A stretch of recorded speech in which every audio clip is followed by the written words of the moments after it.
On May 7th, 9 students and 2 professors left on an adventure into areas of rural China outside of the cities of Hefei and the capital Beijing. They were there to study and learn about Heifer's influence and their projects in developing communities. Village 1. The first village visited was the Dabi Mountain community. In earthen buildings, students were introduced to the community and were told about Heifer's influence. China's mountain regions are populated by peasant communities who live off the land and earn their income by the excess food they produce and sell at local markets. These citizens have few options for increasing income. One of the better ways is through tea farming. This is done by hand and is then exported by a local buyer. In these communities, they are also using pigs to increase their funds. Heifer has improved both aspects of their lives by implementing deep litter systems for the pigs. This is when the pigs are living in an active compost and their waste mixes with organic material to then be used on fertilizer for the tea and other crops. The first Heifer project was wonderful. Students were warmly welcomed by a village which had never been visited by foreigners, and this set the bar high for things to come on the Heifer tour.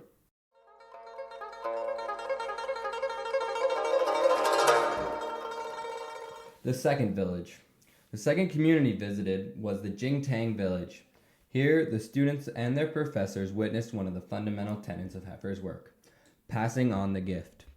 Like most villages visited, here students were served tea and were introduced to the community and project partners and leaders. After introductions, the ceremony began. Piglets decked in red ribbons and bows were taken, squealing loudly from a pen. The villagers who had previously received assistance from Heifer passed those pigs to villagers who had yet to receive a pig.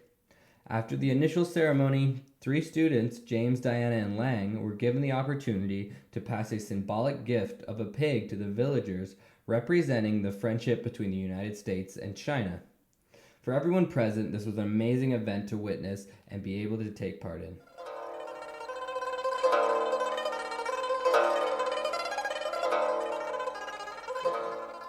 The third village. The name of the third village was Lai Bang. In this project, Heifer's focus is on biogas production for use as a reliable and clean fuel source. The gas is formed from animal and human waste in a series of tanks where methane is formed and then is collected to be used for cooking and heating. This is a clean way of dealing with waste, while additionally they are slowing the spread of deforestation through the means of an alternative energy. Also, the villagers save up to 1,500 won per year with the biogas generators.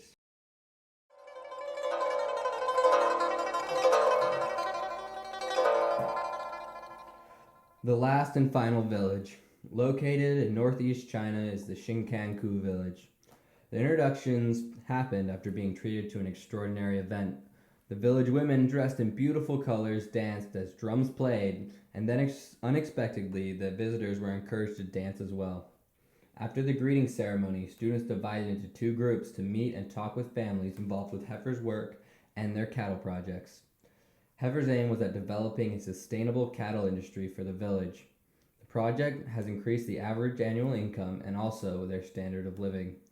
Heifer has helped the environment of the community by planting trees, by using biogas generators, and drilling a well to solve the problem of clean drinking water.